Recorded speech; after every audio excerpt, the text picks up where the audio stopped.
Сәлем достар, бүгінгі шығарылым тәулік деген не?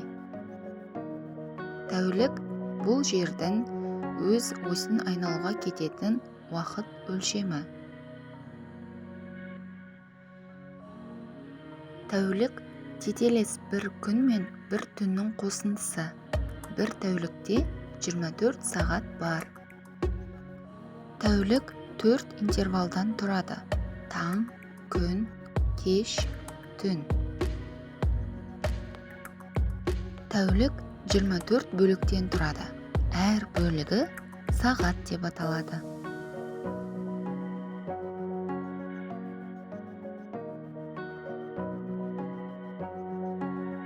Сағат тәуліктің уақытын өлшеуге арналған құрылғы.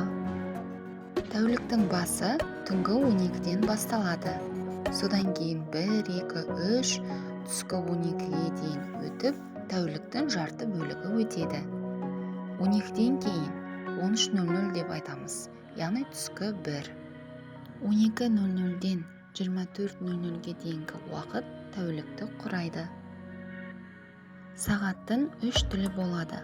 Ең қысқа тілі сағатты, орта тілі минутты, ұзын және жылдам жүретіні ол секундты көрсетеді.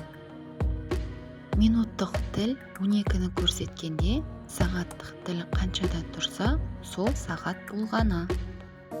Мысалға, мына сағатта ең қысқа тілі, яғни сағаттық тіл 8-де тұр. Орта тілі 12-де тұр, яғни сағат дәл 8-ді көрсетіп тұр. Енді минуттарды үйренейік. Әр санның арасында міне кішкентай сызықшалар тұр. Яғни әр санның арасы балалар 5 минут болады. 12-ден бастаймыз. 12 мен 1-дің арасында 5 сызық тұр. Яғни 5 минут. Егер үлкен тілі 1-де тұрса, 8-ден 5 минут кетті дейміз. Ал егер үлкен тілі 2-ні көрсетсе, 12 мен 2-ның арасында 10 сызықша бар. Сонда 12-ден 10 кетті деп айтамыз.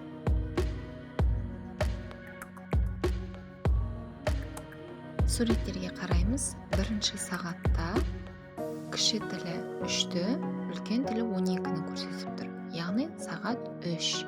Екінші сағатта 11-ті көрсетіп тұр. 11. Үшінші сағат 8. Төртінші сағат 1.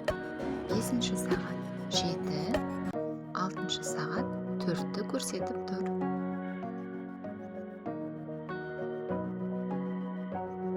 Келесі суретке қараймыз балалар. Біз айттық, әр санның арасы 5 минут дедік. Енді осыларды қосамыз. Кіші тілі 12-ні көрсетіп тұр. Яғни 12-ден қанша минут кеткенін білуіміз керек.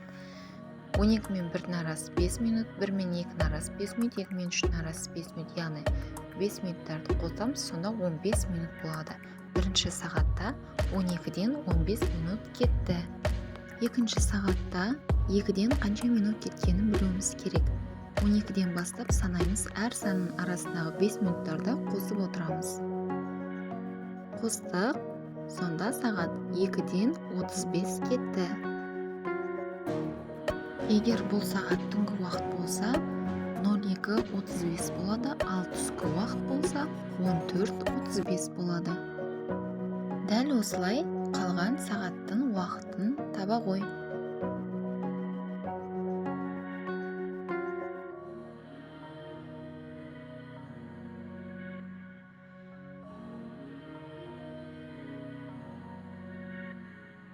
Жарайсың балақай. Ал егер видео түсініксіз болса, видеоны қайталап тағы да бір рет көріп шық.